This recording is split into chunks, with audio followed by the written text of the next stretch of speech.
This video supports co-ops in reaching 50% gender parity for women and non-binary people, and increasing representation of equity-deserving groups, including Indigenous peoples, Black and/or people of color, people with visible and invisible disabilities, and 2S LGBTQ+ and/or gender and sexually diverse individuals.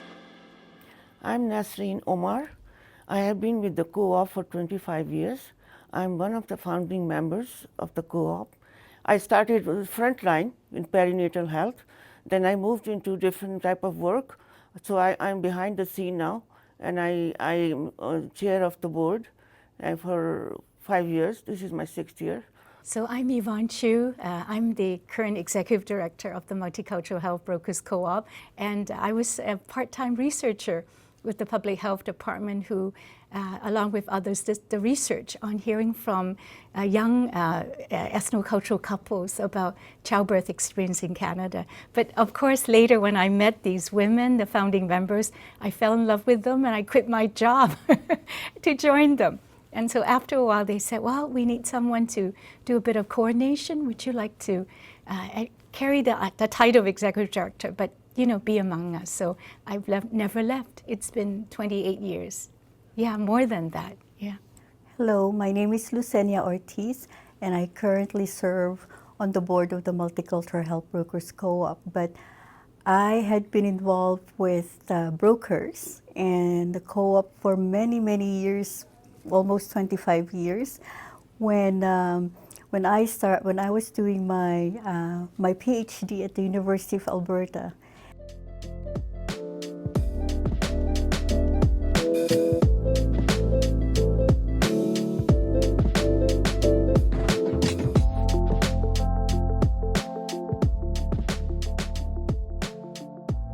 So we have to go back to the early 90s. Almost 31 years ago, Edmonton Board of Health was really the public health department of Edmonton, and it was associated with the municipal government at the time. In the public health department, there was a team of health promoters, a tiny team of health promoters. Their job was to look at who are the Edmontonians who experience health inequity, and which are the populations that aren't as healthy, not doing as well. And the team decided to focus on, of course, Indigenous population, and then, of course, newcomer population. And we all know public health is very keen about infant and mothers. And so myself, along with others, did a research, basically listening to the stories of young couples who've come from other parts of the world, what their experience had been in childbirth, in welcoming their baby. And one of the key things they almost all said was they wish, now that they're in Canada, being so lonely, so unfamiliar with the systems, the formal system, they wish they have a brother or a sister from their part of the world who really understand who they are and also understand the systems. So from that research, a group of 14 women were nominated by the leaders in their community. And these 14 women were truly natural leaders. Some of them were doctors, some of them were nurses, some of them were teachers back home. But they had one thing in common in Canada, was to serve their brothers and sisters in their community. So really, to answer that question, we have to start with two historical assumptions, both of the cooperative movement and the cultural brokering practice, which are all rooted in the experience of inequities in society. So we know that the history of cooperatives, they have emerged as a response to social and economic inequities experienced by economically marginalized groups in society in the early 1800s, and still very real today. And cultural brokers and cultural broking practice really also emerge out of inequities experienced from a legacy of colonization, both Indigenous people and racialized communities. As we all know, they are experiencing and still struggling with unequal access to opportunities and resources, lack of power, and experiences of discrimination and prejudice. So it would make sense that cultural brokers working to achieve equitable access to health and well-being will flourish in an egalitarian and democratic structure of a cooperative so that they can truly be part and participate and empower themselves. These are things that are denied to them in an unequal society.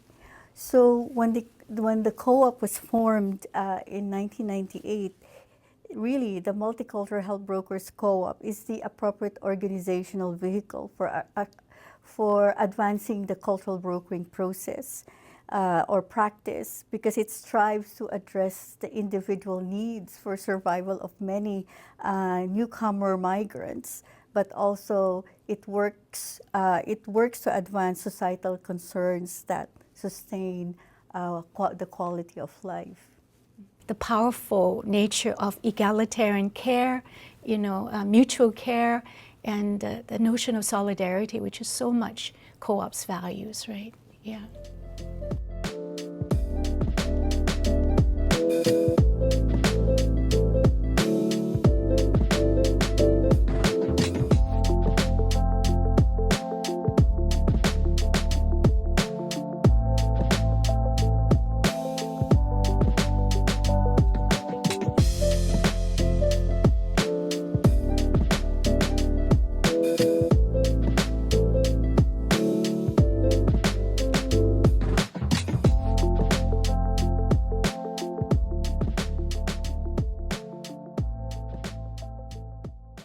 Power sharing is that decision making is by the membership. It goes through a process. Sometimes the board makes the policies, and then it goes to the first draft, goes to the membership. We get their recommendation. We clean it up and take it back to them. They approve it, then it becomes a policy. And many other decisions, although we have executive director, she hardly ever makes any decision on her own. It is members who decide. We work at the level where they are at, and we don't go and tell them that's what you should do. We discuss them what options they have, and we will be with them no matter what they decide. As I said, of course, the democratic governance is the co-op's foundational principle. So at the co-op, it is important that multicultural health brokers feel empowered and they are actively engaged in matters that impact them directly as workers at the co-op. So we elect our board as a representative, the workers' representative in the co-op's governance structure. Members make decisions on concerns about work conditions such as wages, work distribution, benefits. Our workers' co-op really believe in understanding power and how the best relationship are those of high quality, where there is true egalitarian relationship. There's no power over by any of us, that we're really brothers and sisters working shoulder to shoulder, humbly serving the community. The co-op strongly believes that real power resides in its membership. And I think we know this intuitively, right? When you feel empowered, you also feel safe and confident and reassured that the organization will take care of you. And so it not only guides the day-to-day work of the brokers, but also especially in times of real crisis and very stressful situation.